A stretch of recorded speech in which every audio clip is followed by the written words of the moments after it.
with him. You had a whole summer, everything to install, and now it's on the game planning. I guess how different is this week than what you guys have been doing the last couple months? Well, it's not much different the way Pete runs this. So every day we have a situation, whether it be red zone, coming out, third down, something that's central to the theme of that day in training. So we've been game planning. Obviously, we've been going against our defense in those situations, and now it's an opportunity to go against Braves and what he's going to do. So that part's different, but we've been preparing for scenarios that are going to occur in the game all, since we got here. OTAs were based on the same exact thing. So, but it is a different opponent, and it counts. So that's the biggest thing that we're excited about. Obviously, you expect the guys to get better and better and more well-versed with your playbook every day. How do you feel they are right now heading into week one? They're doing great. I think part of it leads from Gino, because Gino's been around. He's played for a lot of coaches. He's been in the league for a while. There's been a lot of collaboration with him. He's got a great point of view in terms of the game of football. He's as smart a guy as I've ever been around playing the game. So, really excited about what he feels comfortable in, and that's what this deal is when we're going into these games, is what do our players feel comfortable in, because it really doesn't matter what we know, because we're not playing the game.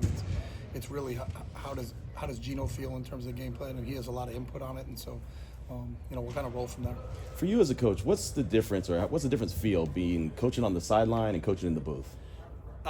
That's a great question. I think you can see the game better from the booth, and I think you can feel the game better from the sideline. So, I think sometimes you can't tell that, hey, that corner looks like there's something wrong with him because he's in front of you and you're watching him.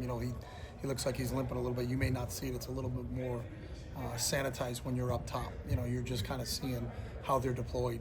Is it a 7-man spacing or 8-man spacing with the front? What are they playing coverage-wise? Are the corners playing inside leverage, outside leverage? Sometimes when you're on the field, you can't see the leverage of the corner on the other side. He looks like he's 6 or 7 yards off, but is he inside or outside? So I've always felt like that. I think you can see the game better from up top, but I think you can feel the game better from the field. Chip, we've seen Dante Thornton, really come on strong. This whole time since he's been here and carve out a starting role for himself. How much have you seen him grow just from the time that you met him in OTAs to now as you're getting ready for week one? Yeah, I think he was a good product coming in, and obviously our personnel department, and really Pete was the guy that kind of fell in love with him watching the tape, and felt the same thing. As I said earlier, there aren't many people that tall and long that are that fast, but I've seen him really embrace every day, and just, I don't think he was thinking about starting or anything. He was just thinking about coming here every day. He got in the building, can I be a little bit better today than I was yesterday? And you saw him grow on a daily basis. Now, obviously, the next jump is he's played in 3 preseason games, but the preseason games and the regular season games are different. But, I expect, and I think he expects, and I think everybody here expects for him to play really well on Sunday, because we always believe that you're going to play on Sunday the way you train, and I think he trains at a really high level right now. Chip, it's been 9 years since you coached on an NFL sideline. How exciting is that for you personally to be back on that? And then how much do you think the game's evolved? The game's definitely evolved. I think that's a great question. And the first part, I'm really excited. The one thing about the NFL is it's the best in the world. And then go against a Mike Vrabel coach team. Mike did an unbelievable job when he was at Tennessee. He's a defensive guy. His teams are always going to be really well prepared. And so we got our work cut out for him. And that's the beauty of it. It's competition at the highest in the game I love. So, I'm excited to see how our players go perform. Chip, you guys have brought in Amari Cooper, and looks like that's no longer on the table. Does that change anything, or was he here not long enough? Well, I feel because he's a talented player now, but he called Pete this morning and had a good conversation with Pete, and I think he's just done playing. But you could still see the talent was there. But we still have today, Thursday, Friday, Saturday's practice session before we have to finalize who was up and who was down, and we hadn't made any final decisions on was he going to play in the first game or not in the first game. He was training with us and got reps and all those other things, but it was a matter of, usually I think for everybody, you're not making your final 46-man roster or 48-man roster until Saturday anyway, so we hadn't had any discussions. We said we were going to go through Wednesday, Thursday, Friday, Saturday, and then we determined who was up and who was down. So, it's unfortunate because I think the world of him. I think he's a heck of a football player. He's had a heck of an NFL career, but he knows in his heart what he wants to do. So I wish him the best. I've always been a big fan of his. Outside of Jacoby, this is a young wide receiver group. Yeah. That's probably good and bad, whatever, all those things. But how do you feel about the young wide receiver? I feel good. And I think part of it for me, my comfort level as a coach is Gino is there. So having a veteran quarterback, I think if you had maybe a bunch of young wideouts and a young guy pulling the trigger, you got a rookie at the running back spot.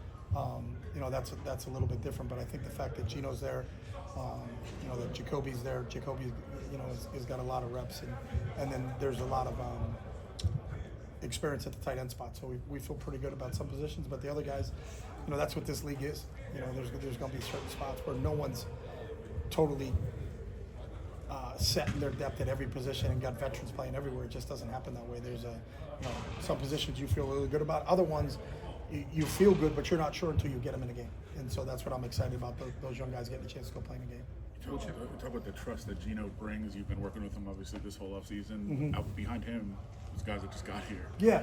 And obviously the plan is Gino just be healthy and play the whole game. But how comfortable are you going into the game knowing that you haven't had those guys very long behind you? No, that's just the NFL. You know, that's just the way it works. Obviously, losing Aiden, who had experience in what we were doing because he was here through all of OTAs and everything in the offseason. You know, losing him in that Cardinal game hurt.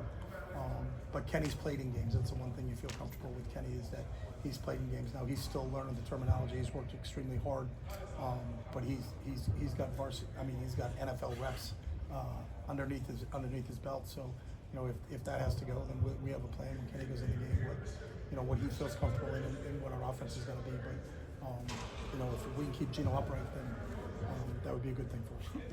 Obviously, the Patriots. Sorry, go ahead.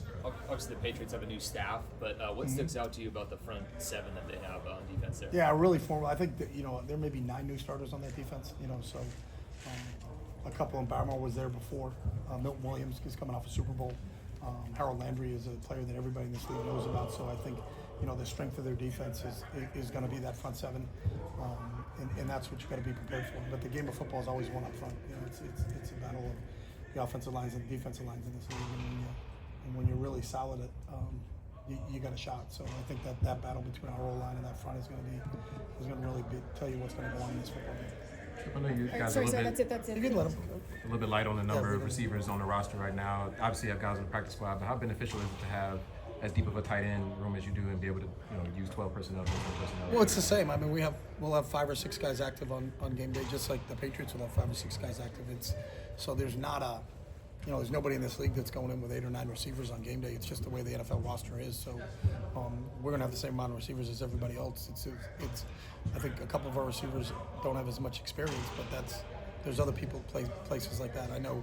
You look at the Patriots roster; they've got some young guys that made it at the wide receiver spot. They got some young guys that made it at the running back spot. So, that's this league. There's such a churn on the rosters for everybody in this league, whether you're the Raiders or the Patriots or whomever. Very rarely are you sitting pat on where you are in terms of who you got. You can just look at the game tonight. That team that the Eagles are the defending Super Bowl champs, but that defense is drastically different than the team that won the Super Bowl for them. You talk about the Cowboys and you're talking about Micah. Well, all of a sudden Micah's not there, and that picture changed. So that's just the NFL.